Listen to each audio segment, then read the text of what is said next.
তো আমার চারপাশে শুধু রেল আর রেল। আমি ওই রেলটায় ছিলাম, ওই রেলটা থেকে নামলাম, 2.5 ঘন্টা ছিলাম। এখন রেস্ট নেব, রেস্ট নেওয়ার পরে আবার সামনে গন্তব্য, সেইটার উদ্দেশ্যে আমি যাব। তো দীর্ঘদিন ভ্যালোর ছিলাম ট্রিটমেন্টের জন্য। এখন নতুন করে নতুন যে প্রোগ্রাম, সেটা আল্লাহ যদি সব ঠিকঠাক রাখে তো সেই প্রোগ্রামের জন্য যাব।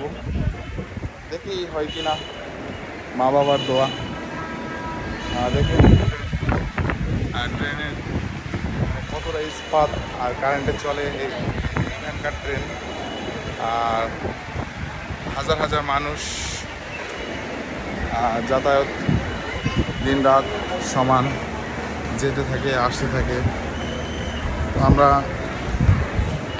যখন এই দেশে আসি তখন আমাদের মুখের দিকে সবাই তাকিয়ে থাকে, কারণ হচ্ছে আমাদের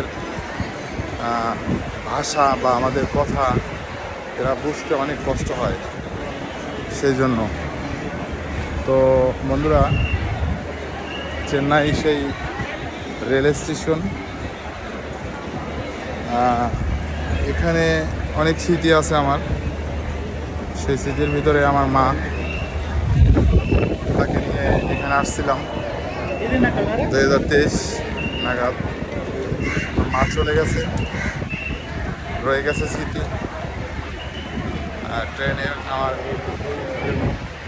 তো মা বলল কি যে এত বড় গাড়ি, রেল, ওই প্রথম মা মানে ট্রেন দেখে, সেই সুবাদে। তো বন্ধুরা, খ্রিস্টান ধর্মীয় ওই যে দেখেন সিস্টার, তো আমরা আমাদের ওই ট্রেন এসেছিল, তো ওখান থেকে সে নেমে এখন হয়তো বা ওখানে কথা বলতেছে। বাংলাদেশের কন্টেন্ট ক্রিয়েটর হিসাবে আমি এতটুকুই আপনাদের কাছে সহযোগিতা চাই। আমার এই ভিডিওটা বা আমার এই দেশে থাকার পরে যত ভিডিও আছে সেই ভিডিওগুলো আপনারা শেয়ার করবেন। প্রত্যন্ত অঞ্চলে যারা আমাদের এই সমস্ত স্থানে আসার এখন পর্যন্ত সৌভাগ্য হয়নি, তারা অবশ্যই যেন এই ভিডিওটা দেখে। শুধু আমার এই ভিডিওটা না, সমস্ত ভিডিও আমার ইউটিউব চ্যানেল, আমার ফেসবুক পেজ, এগুলো সবার মাঝে আপনারা ছড়িয়ে দেবেন, যাতে সবাই মনে করে এটা ফ্রুটের দোকান, খাবারের দোকান। তো বন্ধুরা, এদেশে ট্রেন এতটাই বড় যা আপনি কোনখান থেকে চড়ছেন, কোনখানে নামবেন, এটা কোনো ঠিক নাই, এরকম একটা অবস্থা। তো আপনারা খেয়াল করে দেখবেন, কেউ কিন্তু কোনো সিগারেট খাচ্ছে না। রেল স্টেশন, কোনো স্মোকিং চলে না।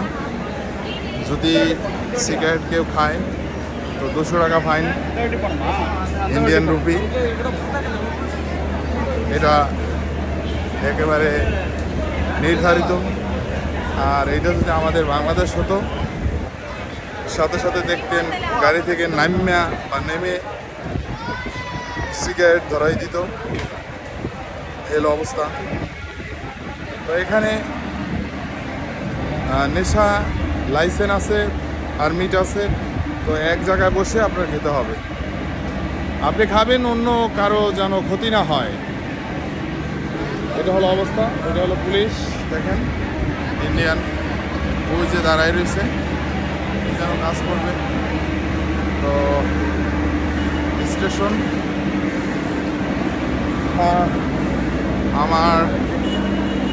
আমি কখনো ভাবি নাই যে আপনাদের আমি ভিডিও দেখাতে পারবো বা আপনাদের সাথে থাকতে পারবো। ধীরে ধীরে সবকটাই করলাম, বাকিটা আল্লাহর ইচ্ছা, কীরকম হয় জানি না। তো আমি একেবারে কাউন্টারের কাছাকাছি, অর্থাৎ মেইন পয়েন্ট আসছি। এখানে ভিডিও হয়তো বা করা যাবে না, তো ভালো থাকেন প্রিয় বন্ধুরা, সাথে থাকেন। ভিডিওটা অবশ্যই শেয়ার করে অন্যের মাঝে ছড়িয়ে দেবেন, যাতে আমার দেশের মানুষ চেন্নাই রেল স্টেশন দেখার সৌভাগ্য হয়। তো ভালো থাকেন।